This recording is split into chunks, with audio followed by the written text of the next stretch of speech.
What is going on, everyone? Welcome back to the channel. Today I want to talk about boredom.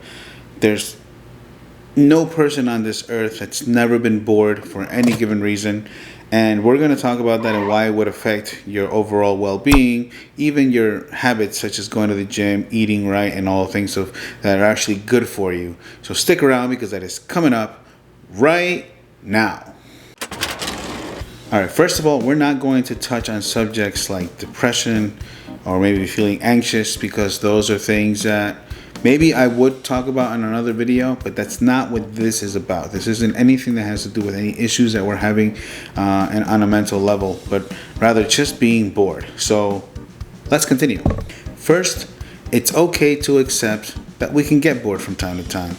We may have really exciting lives, we may take trips, we may have all sorts of possessions, hobbies, but that doesn't mean that we're never going to get bored.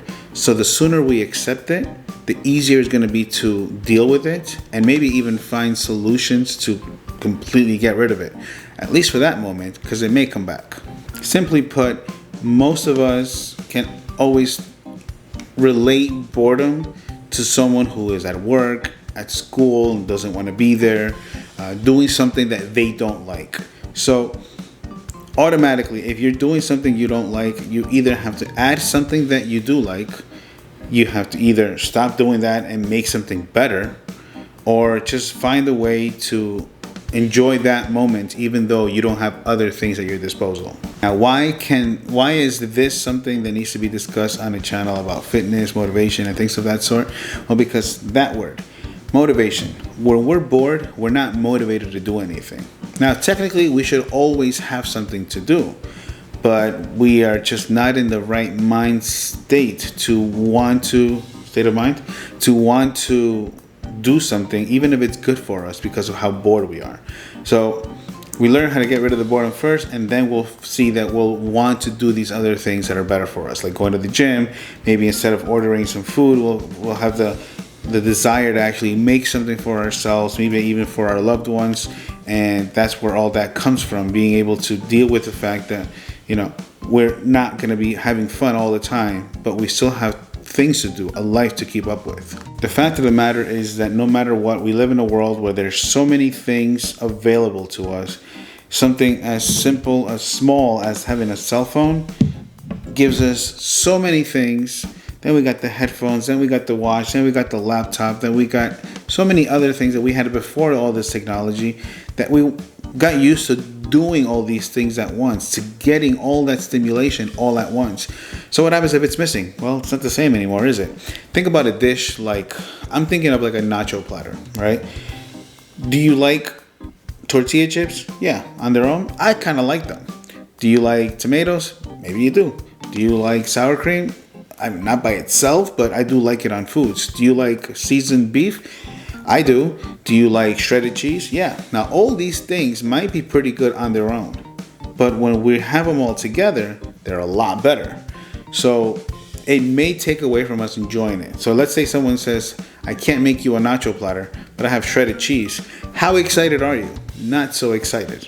How would you feel if they only have seasoned beef? Yeah, it might still be good, but if you thought you were getting the nacho platter, yeah, what are you going to be thinking about? That the entire time. So the same goes with life. When we're constantly dealing with all these distractions, we're not able to enjoy one thing fully. And what that does is that it makes us dependent on things.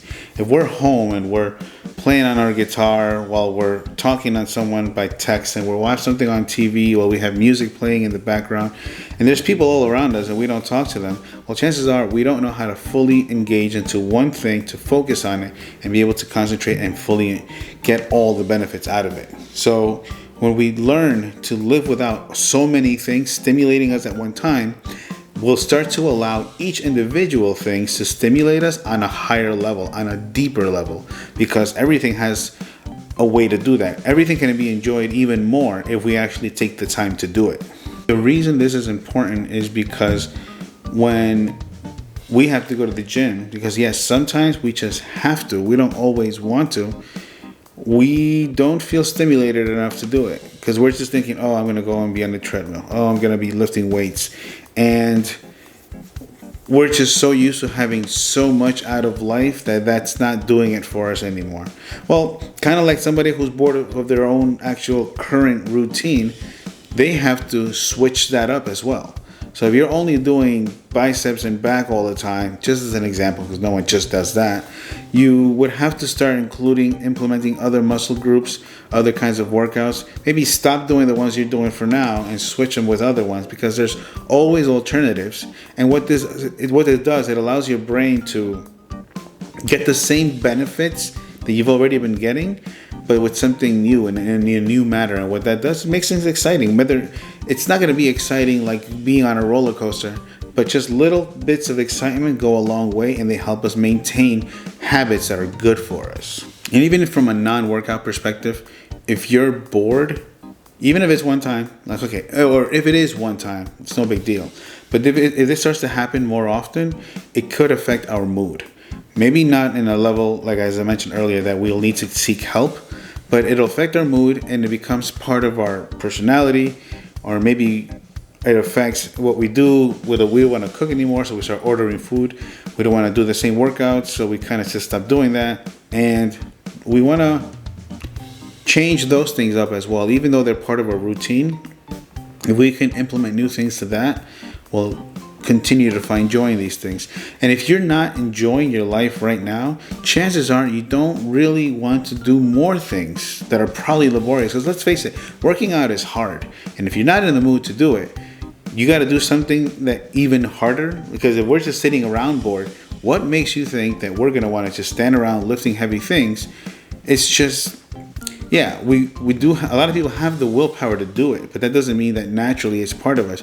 We kind of have to develop it. And if you're new at this, with that kind of mentality, it's going to be really hard to do it. Not impossible, but it will be hard. And is that something you want to feel in relation to the gym, that it's difficult? No, you want to enjoy it. And things like these will definitely make you reconsider whether or not you want to do it. You may also get bored of specific things. Like, let's talk about the gym now. I do not like being on the treadmill, but of course it makes sense. A lot of people will bring headphones. If you could set up a playlist specifically set for the treadmill, because I can't really be switching songs a lot and focus. I'll be too worried thinking about the next song. You create a playlist for it, and it might help. What I do is I watch things on it. And sometimes I don't have enough time when I'm home to watch something.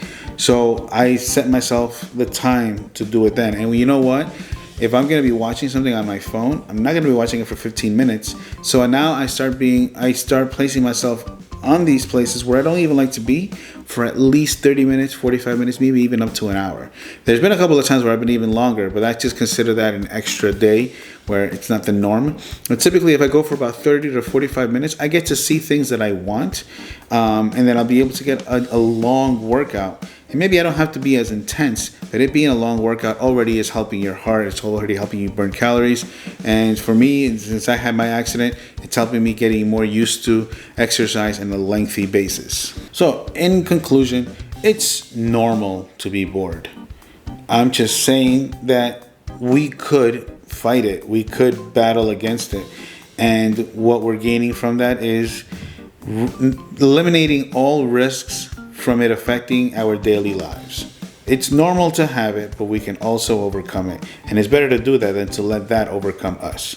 So that is all for today, guys. And I hope you enjoyed this video. I hope it's something you can watch and repeatedly come back to and look for guidance. And of course, I'm always happy to supply more videos if needed. And if you do have any more questions, you want to talk about this topic more, I can make more, because this is something that can be talked about for a long time. So if you do have that, leave your comments down in the comment section, any questions. And of course, as I always say, you have suggestions for videos. I'll be happy to do those as well if you want me to look into something else, and we can look into that. So I appreciate the liking, the sharing, and the subscribing. And you already know, if you do more, you will be more.